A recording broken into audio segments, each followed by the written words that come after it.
তবে আমি YouTube follow করেছিলাম, বিশেষ করে রাশেদ ভাইয়ের যে ইউটিউব চ্যানেলটা বাংলা আইএলস, এগুলো ফলো করার মাধ্যমে আমার আইএলস প্রিপারেশনটা অনেক ইজি ছিল এবং আমি আমার ডিজায়ার স্কোরটা পাই।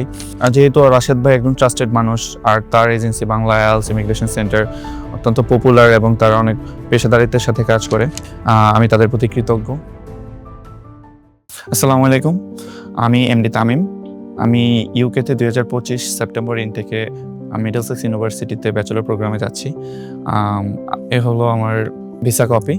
তো আজকে আমি আপনাদের সাথে আমার স্টাডি আপডেটের জার্নিটা শেয়ার করব। প্রথমে আমি বলবো আমার ফ্যামিলির কথা, কারণ আমার ফ্যামিলি যথেষ্ট পরিমাণে এনথুজিয়াস্টিক ছিল আমি বাইরে পড়াশোনা করতে যাই। আর তখন থেকে আমি আমার প্রিপারেশন শুরু করি। ফার্স্টে আইএলটিএস প্রিপারেশন ছিল। আমি কোনো ধরনের কোচিং সেন্টারে আমি ক্লাস করিনি, তবে আমি ইউটিউব ফলো করেছিলাম, বিশেষ করে রাশেদ ভাইয়ের যে ইউটিউব চ্যানেলটা বাংলা আইএলস। তো ওনার ইউটিউবে যে ভিডিওগুলো ছিল সেগুলো অনেক হেল্পফুল ছিল আমার জন্য।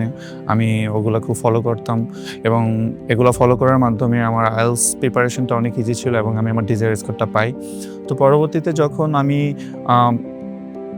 আমার ভিসা অ্যাপ্লিকেশন বা আমি অ্যাপ্লিকেশনের বিষয়টা নিয়ে ভাবছিলাম, তখন আমি ট্রাস্টেড এজেন্সি নিয়ে খুব চিন্তিত ছিলাম, কারণ বাংলাদেশে তো অনেক ফ্রড, অনেক এজেন্সি আছে।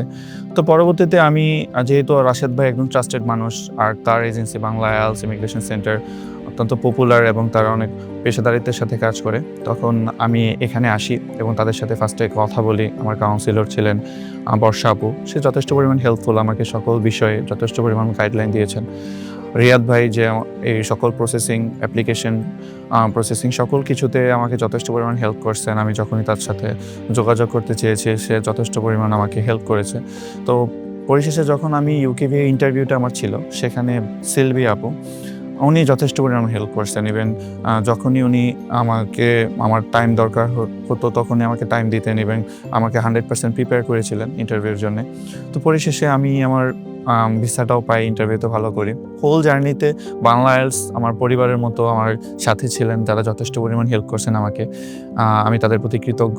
আর আমি আপনাদেরকে বলবো, যারা সামনে প্রসেসিং করবেন বা চিন্তিত ভিসা অ্যাপ্লিকেশন নিয়ে, স্টাডি অ্যাবরড জার্নিটা নিয়ে, তারা অবশ্যই বাংলা আইএলসে আসতে পারেন। তারা বাংলা আইএলসে এসে আপনাদের বিষয়গুলো দেখতে পারেন। আমি মনে করি যে আপনারা এখান থেকে উপকৃত হবেন।